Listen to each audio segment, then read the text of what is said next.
Hi there, everybody. We are talking about how to pray by using the Lord's Prayer as a template or a blueprint. And by now you've probably noticed something very interesting about Jesus's conception of prayer. It's not so much that prayer is about or simply about getting God to do something for us, as if he's a cosmic slot machine that you put your coin in, you put your prayers in daily, and you pull it and you hope for the best. It's not just about asking God to do something for us, but prayer should move and shape us, move us more in the direction of His glory and His will and His purposes. And in the next verse, we have another profound example of that. In verse 12, Jesus says, "And forgive us our debts, as we also have forgiven our debtors." Forgive us our debts, as we also have forgiven our debtors. Similar to the line about "give us this day our daily bread," "forgive us our debts as we have forgiven our debtors" provides both a request and a reminder. Here's the request. The request is to forgive us our debts. Now, debts here is not that you owe God money in some sense. Debt is a metaphor for sins or things that go against His will. And Jesus says that we ought to, in our times of prayer, ask God to forgive us of the ways in which we've sinned. Now, in this portion of prayer, at this point in your Lord's Prayer blueprint, this is a really important moment for reflection, because it's not always incredibly obvious to us how we may have sinned. And we can do what, like David does in Psalm 139, slow down, pause in this section, and ask, "Search me, O Lord, and tell me if there's any wrong way within me."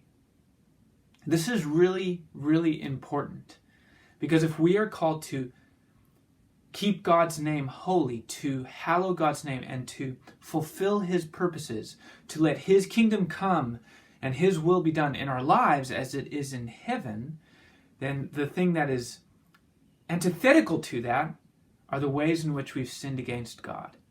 So it's first a request that God would forgive us of our sins. But it's also a reminder.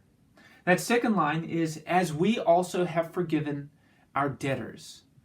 One of my favorite New Testament commentators, R.T. France, he says that forgiveness in the New Testament is a reciprocal principle. It's not simply that God forgives us and then it stays there. God's forgiveness of us should be something that we extend towards others. Now, Jesus tells a parable in Matthew chapter 18 that really puts this in vivid imagery. There's a man who goes to a king, and he is indebted to this king to an unpayable amount of money. It's just he could never have a hope in the world of paying it back. But the king forgives him. But that person then goes out and finds somebody who owes him a very small amount of money, and he doesn't extend forgiveness. He has that person thrown into prison. And Jesus tells this parable to illustrate the fact that forgiveness is a reciprocal principle. The fact that God extends forgiveness to us for our sins should shape the way that we extend forgiveness to others. So it's both request and reminder.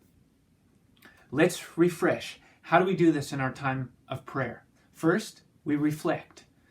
You ask God, are there habits, attitudes, words, actions, conduct? Is there stuff in my life that is not according to your will, that is sin?